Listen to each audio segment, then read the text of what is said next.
Au sud-ouest de l'État du Colorado, Durango, une ville historique qui a su garder un côté Far West, réputée l'hiver pour le ski et l'été pour ses superbes paysages montagneux, mais surtout pour son train touristique, une ancienne ligne qui a mené pour être traitée dans la vallée depuis Silverstone, une ville minière d'altitude, le minerai d'argent qui a été extrait.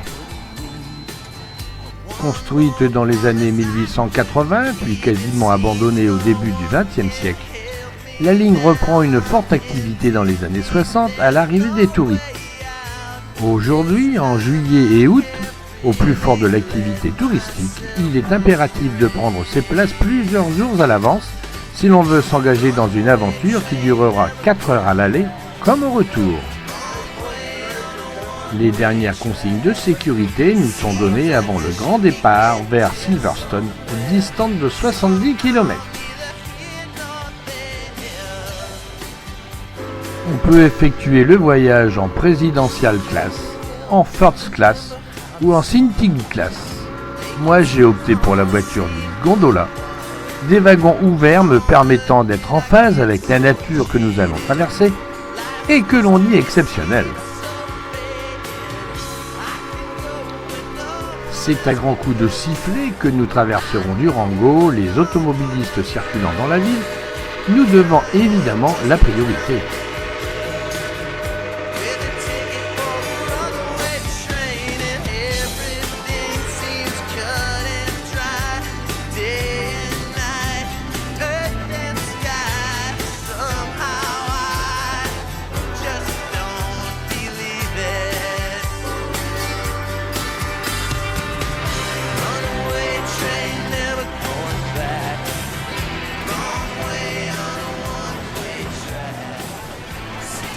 Sortis de la ville, nous longeons Animas River, que l'on suivra jusqu'à Silverstone, qui se situe à 2500 mètres d'altitude.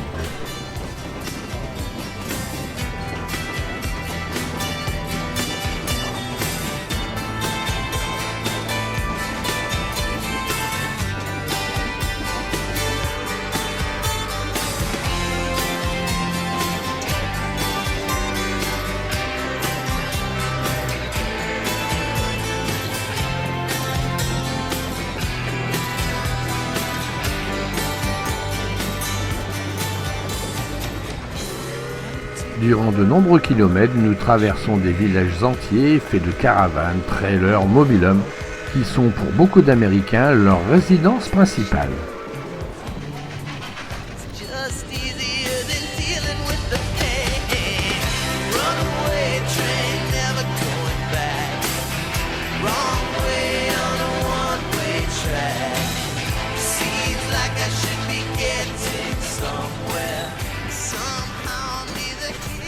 Nous prenons maintenant de l'altitude qui nous fait découvrir un paysage de plus en plus montagnard, traversant une jolie forêt de sapins.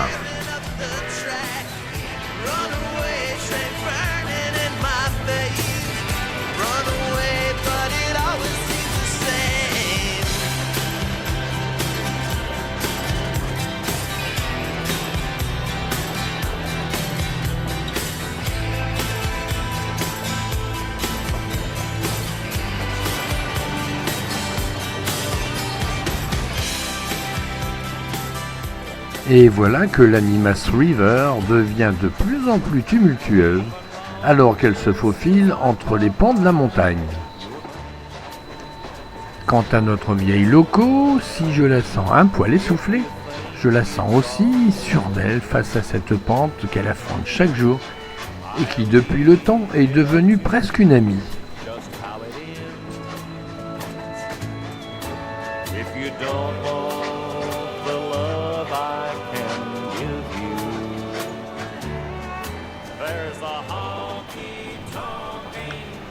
Mais vu de ma gondola ouverte aux 4 vents, la sensation devient très acrobatique car nous voyageons depuis plusieurs minutes déjà à flanc de montagne, surplombant parfois le vide de façon vertigineuse. We've been living a life for so long now. How much more do you think we can stand? De l'énergie à revendre, elle en avait encore malgré son grand âge. Et c'est pour ne pas faire exploser la tubulure qu'il faut vite expulser toute cette vitalité qui lui tenait encore au corps.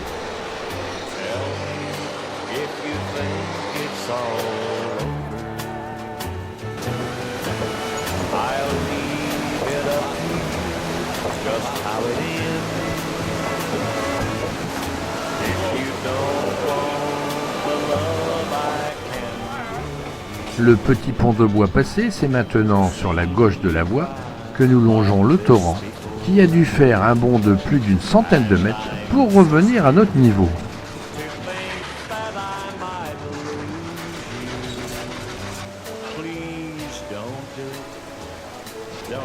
Près de 3 heures maintenant que notre cheval de fer et son panache blanc nous fait prendre de l'altitude, et nous voici maintenant dans un paysage de haute montagne où les sommets enneigés peuvent atteindre plus de 4000 mètres.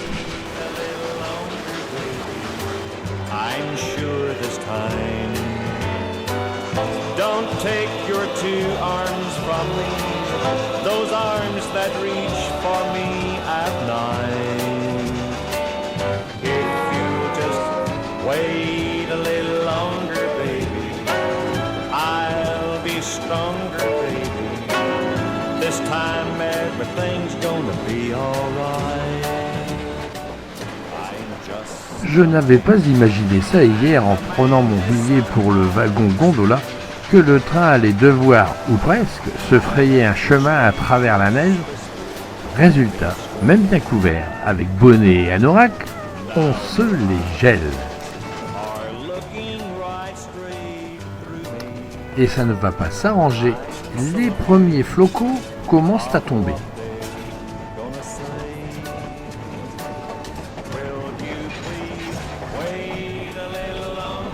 Heureusement, Silverstone est en vue. Ça me tardait un peu car la dernière heure de voyage m'a paru bien longue.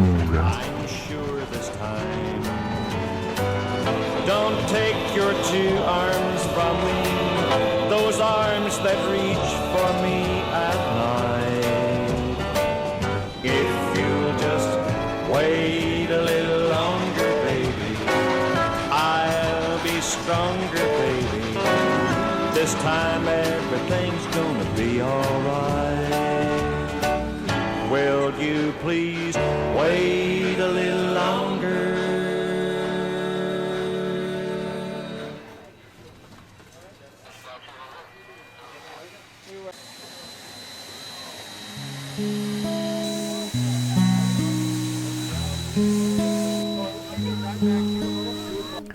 Ouf, je me suis vite réfugié dans l'un des nombreux restaurants de la ville afin de me réchauffer d'une excellente soupe mexicaine bien épicée. Il me reste maintenant 2 petites heures pour visiter Silverstone avant que ne reparte mon joli petit train à vapeur. Avec ses places et ses routes toujours en terre battue, seule la route principale est goudronnée, on retrouve ici un petit air du Far West d'antan.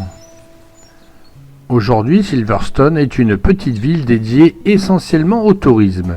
De nombreux bâtiments ont conservé une architecture typique de l'époque où les chercheurs d'or rayonnaient dans la région. C'est au Grand Imperial Hotel, un établissement resté dans son jus depuis sa construction en 1883, que j'ai dû me réfugier durant la tourmente de neige qui s'est soudainement abattue sur la ville.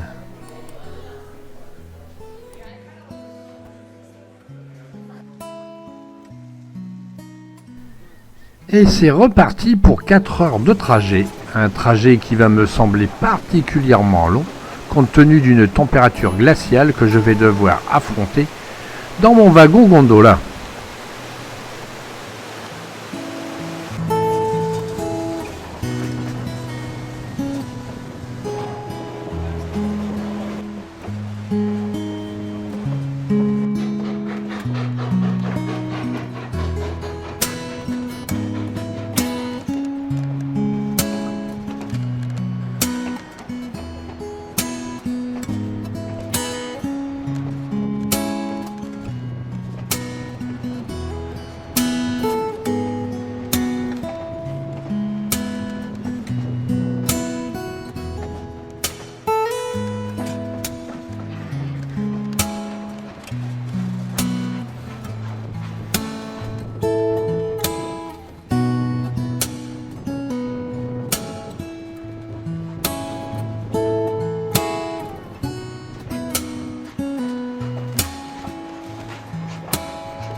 Mauvaise nouvelle, j'entame aujourd'hui la phase descendante de mon voyage. Mais je vais aussi raccourcir les distances, car en moins de 3 secondes, je vais traverser 4 des États des États-Unis. Me voici donc à Fort Corner, en territoire Navajo. C'est à cet endroit précis que l'Utah, le Colorado, le Nouveau-Mexique et l'Arizona unissent leurs frontières. Pas grand-chose à voir, c'est surtout symbolique. Et ça fait un peu de business pour les Navajos qui ont cerné l'endroit de leur boutique souvenir.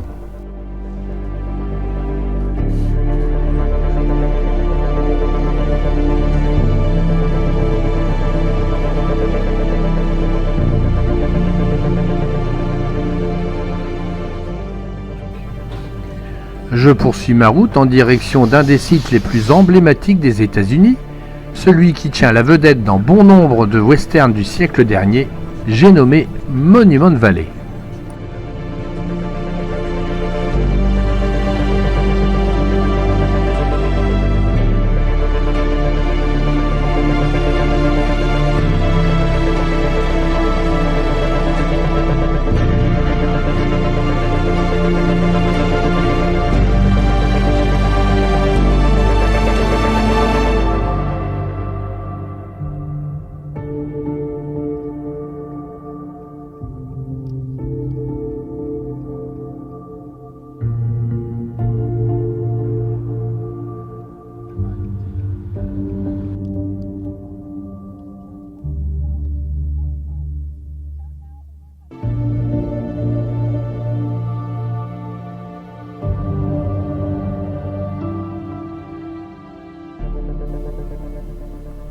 Nous sommes toujours en territoire Navajo qui gère eux-mêmes les accès au parc. Entrer dans Monument Valley, c'est se plonger dans un imaginaire collectif des albums de Lucky Luke, des pubs Marlboro et des westerns de John Wayne. Aujourd'hui totalement aménagé pour pouvoir accueillir l'afflux délirant des touristes, Monument Valley aura bien évidemment perdu de son charme naturel.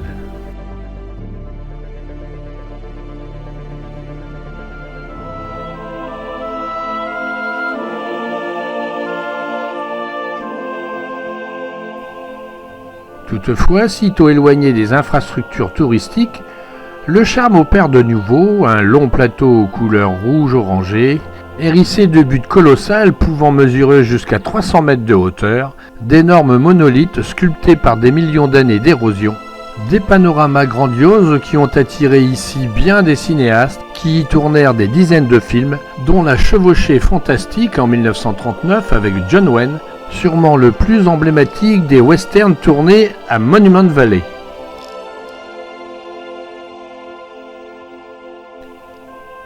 C'est par une piste caillouteuse, un scenic drive d'une trentaine de kilomètres qui sillonne le parc, que l'on pourra admirer au plus près ces curiosités géologiques, toujours imposantes, parfois surprenantes.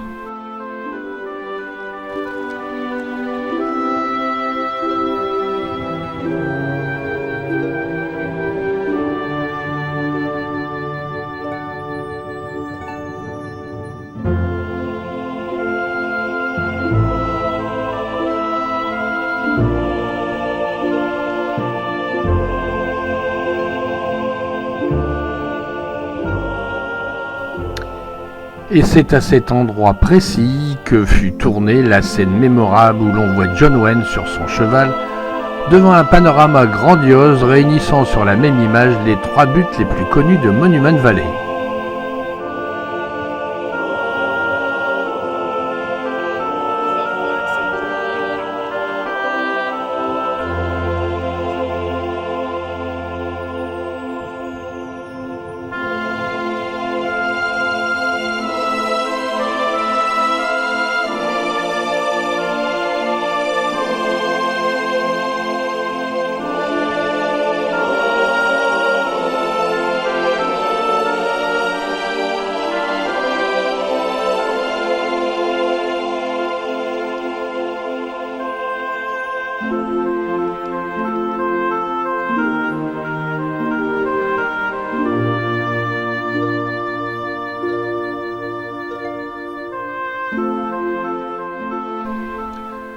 Artist Point est le bout du Scenic Drive. Les couleurs qui nous sont promises seront une fois encore rendues bien tristes par un ciel bien noir et bien menaçant.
Encore 2 heures de route et je serai à Page, ma prochaine étape pour de nuit.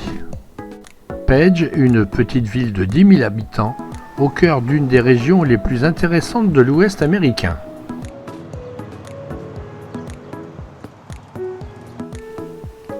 À 2 pas de mon hôtel, Old Carter, où survivent encore quelques vieux motels plus ou moins bien entretenus qui abritent au mois ou à l'année les moins fortunés de la ville. C'est un témoignage des années 50 qui sont parvenus à perdurer jusqu'à aujourd'hui.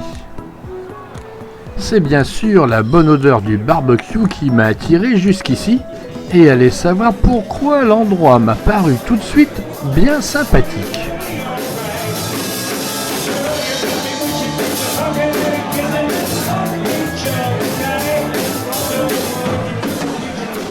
Des grandes tables avec une toile cirée à carreaux, des bancs, pas de verre, on boit à la bouteille, une assiette en carton avec salade de pommes de terre, ribs, saucisses fumées, effilochées de porc et bien sûr une bonne louche de haricots rouges. Un menu American typical. En plus, un orchestre années 50. Sacrée soirée.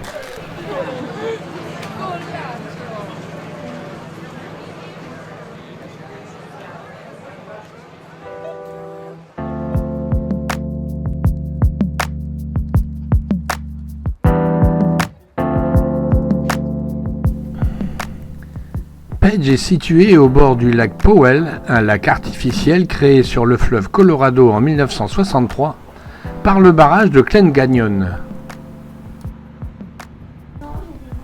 220 mètres de haut, 480 mètres de long, 4 millions de mètres cubes de béton. Telles sont les dimensions de ce géant qui fournit l'eau de 25 millions d'habitants de l'Utah, du Nouveau-Mexique, du Colorado, du Nevada et de la Californie. Pouvant atteindre 300 km de long quand il est en pleine capacité et 170 mètres de profondeur, il comporte aussi plus de 3100 km de rivage. Et c'est par ce profond canyon que s'échappe le Colorado pour reprendre son cours normal.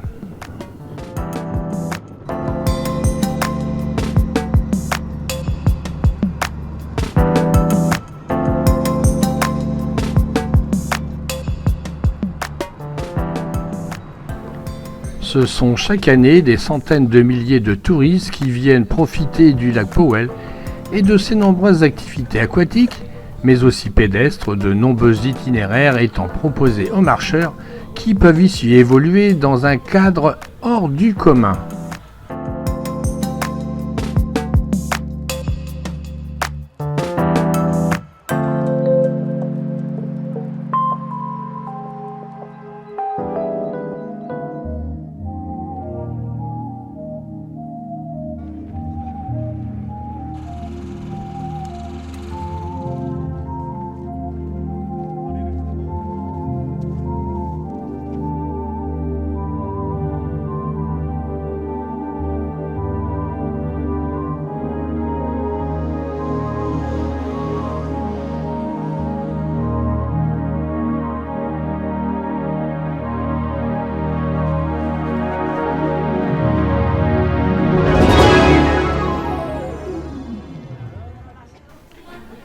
L'image est célèbre. Qui n'a jamais vu une photo de Horseshoe-Bend, en français, la courbe en fer à cheval? Nous y sommes. À nos pieds, le Colorado, qui à peine échappé de sa prison de béton, paraisse dans son méandre le plus célèbre, prenant son temps pour admirer avec délectation son œuvre maîtresse qu'il a mis des millions d'années à creuser.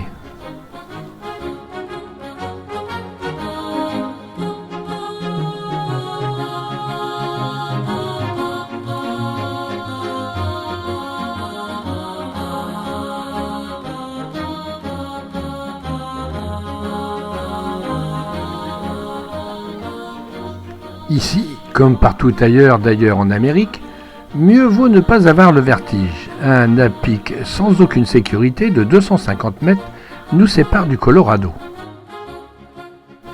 On ne recense que 2 ou 3 personnes qui ont tenté le pas en avant. C'est relativement peu au regard des 2 millions de personnes qui se rendent sur ce site chaque année. Un engouement sans précédent quand on sait que seulement quelques milliers de personnes visitaient cet endroit en 2013.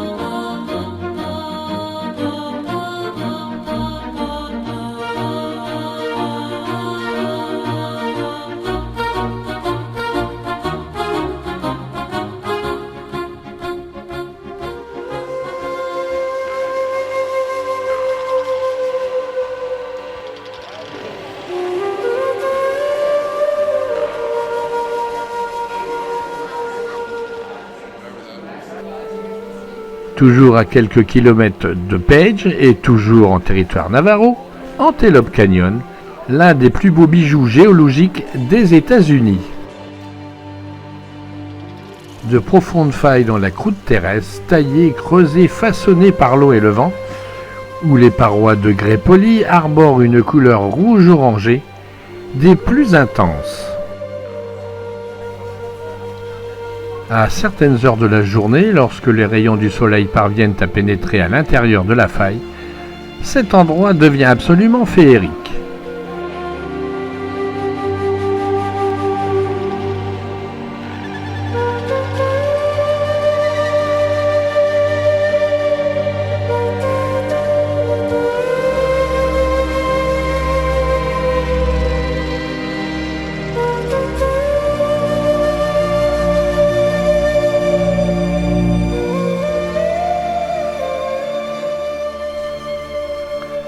À Antelope Canyon, 2 sites différents sont à visiter, Upper Canyon et Lower Canyon, que l'on atteint après avoir descendu de longs escaliers jusqu'à atteindre un étroit canyon long de 407 mètres.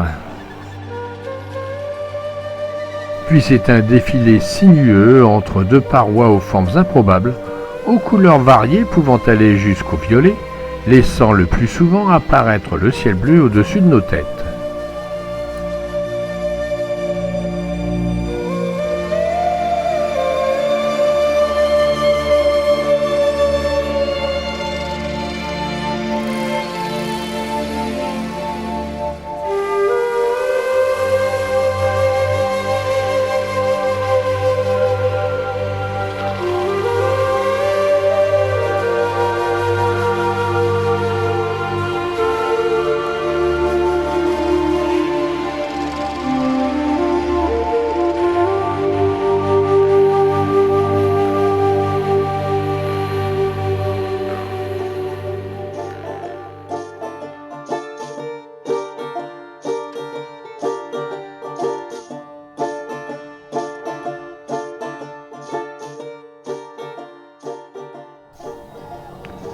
Treizième étape, je quitte Page en direction du Grand Canyon, plus de 200 km de route sur le haut d'un plateau, où j'aperçois de temps en temps au loin dans les pâturages le sommet de la faille qu'a creusé le Colorado dans une roche maintenant nettement moins rougeoyante.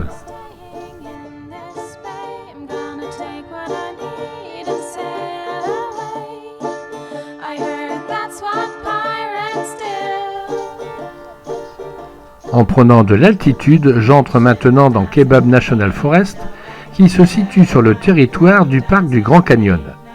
Nous serons bientôt dans le vif du sujet.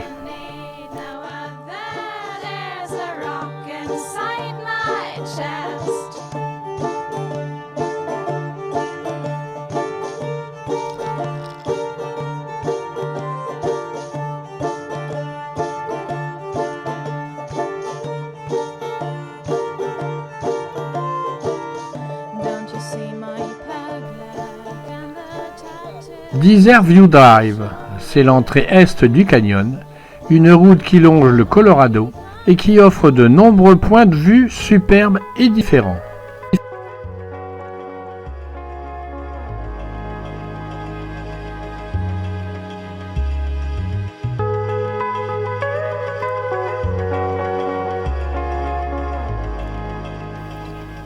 Un premier stop me fait tout de suite comprendre que le Grand Canyon n'est pas un usurpateur.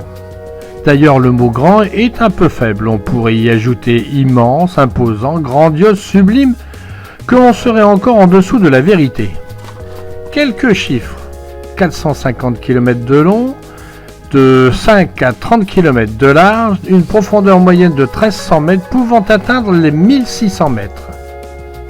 S'il n'est pas le plus profond de la planète, il est sûrement le plus spectaculaire de par ses remarquables points de vue offerts aux visiteurs et pour ses nombreuses couches géologiques qui apparaissent sur les versants du canyon et qui racontent l'histoire de 2 milliards d'années du continent américain.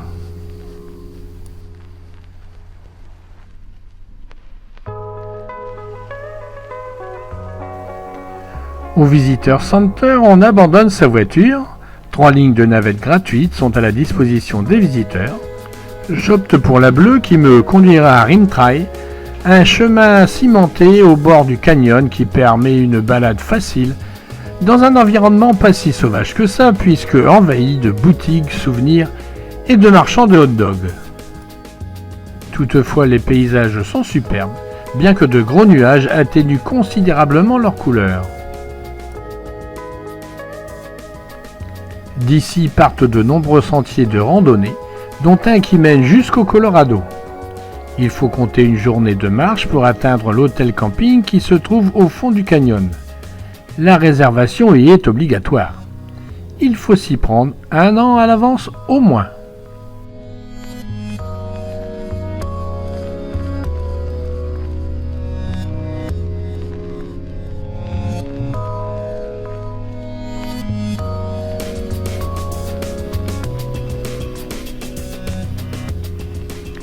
Du bleu, je suis passé au rouge. J'ai changé de navette pour le secteur d'Hermit Road, que l'on dit le plus spectaculaire du Grand Canyon.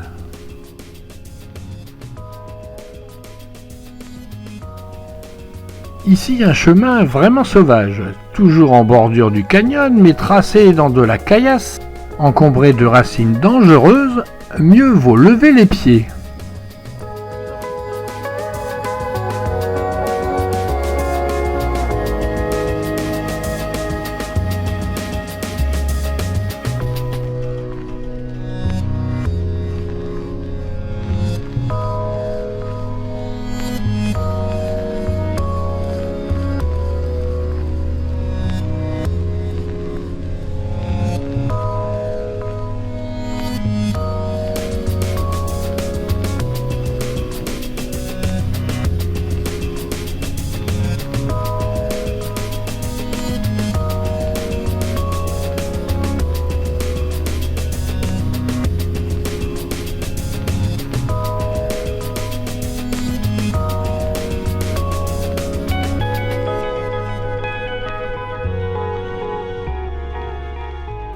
C'est de cet endroit que l'on pourra admirer le mieux le Colorado, qui le plus souvent se montre très discret.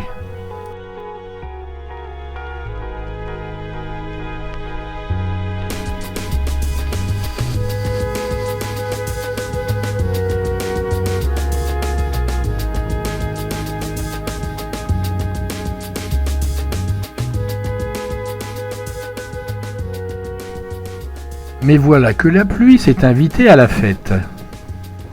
Mais ce n'est rien, attendez la suite.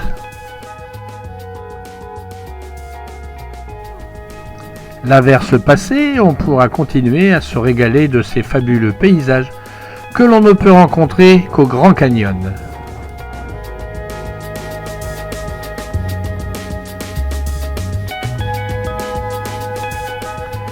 Puis le ciel est devenu noir. Très noir. Un orage d'une demi-heure a recouvert les 5000 km² du parc du Grand Canyon d'un épais tapis de grêlon haut de 5 cm. C'est ainsi que s'est achevée ma visite au Grand Canyon.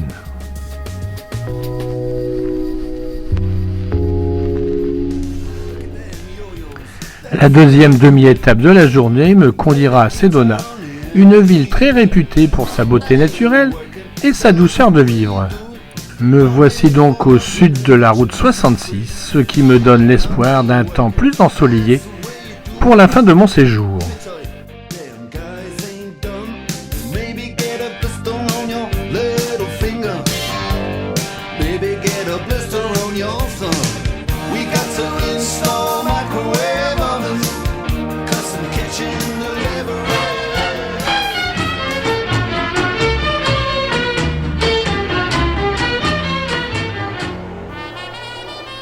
Ici, à Sedona, on a presque oublié la langue anglaise.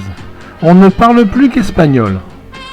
Nous sommes presque en territoire mexicain, l'ambiance est mexicaine, l'architecture est mexicaine, la cuisine est mexicaine.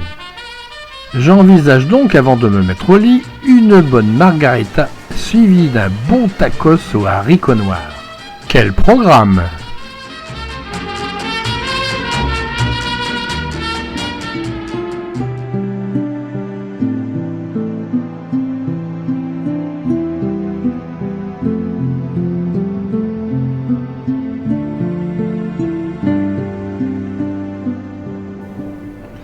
Mon arrivée tardive d'hier soir m'a permis d'admirer ce que Sedona a de plus beau au soleil couchant, ses buttes taillées dans le calcaire rouge tout comme ses hautes falaises, ses flèches rocheuses aux formes extravagantes. Ce matin, je vais me consacrer à la visite de ces environs où sentiers de randonnée et pistes de VTT font découvrir des paysages fascinants aux pratiquants de ces disciplines, me contentant quant à moi du Scenic Drive beaucoup plus à ma portée.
L'appel de la montagne étant le plus fort, je faisais fi de mes douleurs et courbatures et affrontais vaillamment la falaise.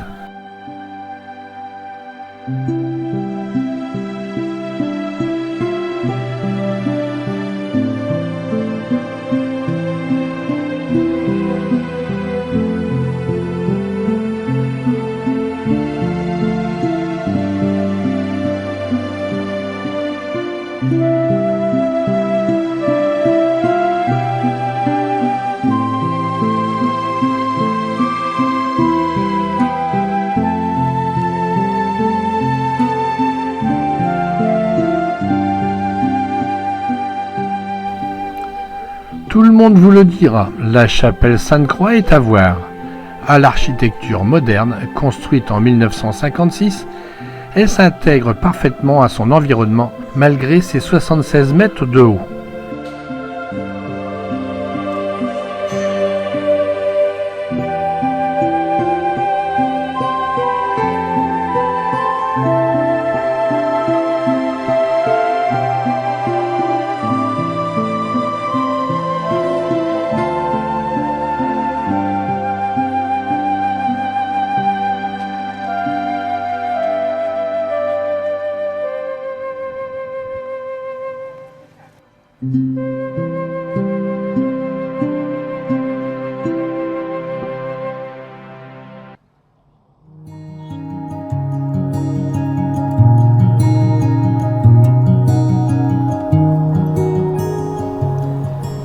Midi pile, je prends la route direction Tucson pour 400 km où je séjournerai 2 nuits.